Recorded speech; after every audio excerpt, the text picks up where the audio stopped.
Hi everyone, and welcome back. Today I would like to delve into the psychological impact of quarantine, the related feelings of isolation, as well as the scientific explanations of communication. So, let's get started. Have you ever wondered why yawning is so contagious, or why you may cry at a movie scene despite knowing for a fact that it's only acting? What makes us act this way is the mirror neuron system in our brain, which allows us to match each other's emotions unconsciously, and is even responsible for empathy, social interaction, imitation, and learning. And because we are social beings, we even have a system called social engagement system. This system picks up signals from others, such as body language, voice quality, and facial expressions, to regulate our emotions, such as anger, sadness, and even love. And that's why social interactions, or the lack thereof, changes the structure and function of certain areas in our brain. And similar to our biological need for communication, our connection with nature is genetic and essential to healthy living. Due to that, environmental psychology studies the human well-being in connection to the environment he or she lives in, and how nature has a vital contribution to the way we think, feel, and behave with others.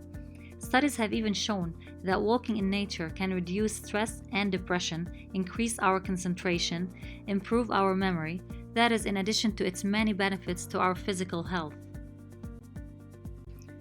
Due to the importance of social communication and connection with nature, the absence of such communication during quarantine or any other similar event has created feelings of isolation similar to a great extent to the feelings of isolation experienced by prisoners, especially the ones in solitary confinement. Some studies deduced that the long period of isolation during solitary confinement can cause structural and functional changes in the brain.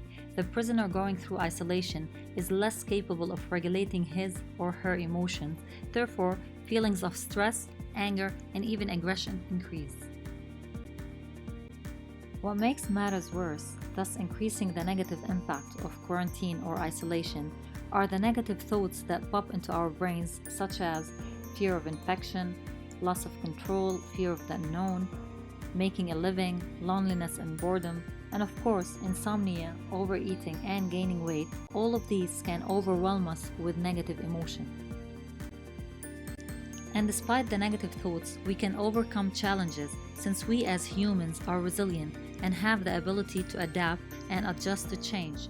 And since altruism is always better than compulsion, when we believe that the purpose of social distancing or quarantine is to keep others and especially our loved ones safe, we'd be more able and willing to follow through with it.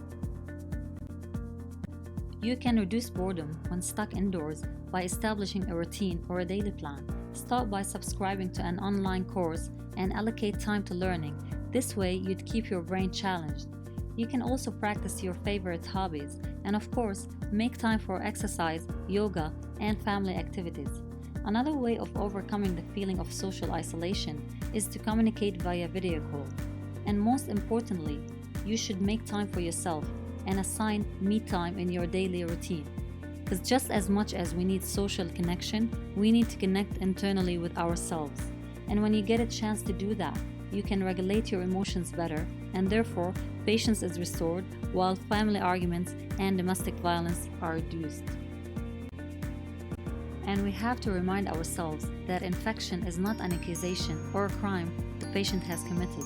We should make sure to treat the patient with empathy and avoid social criticism and bullying, especially on social media pages. Please subscribe to our YouTube channel if you'd like to learn more about psychological information relative to current events. You can also find in our YouTube channel other awareness videos relating to parenting, relationships, and mental health in general. Thank you for watching. Please like and follow our social media pages on Facebook and Instagram. Stay safe and be kind. Goodbye.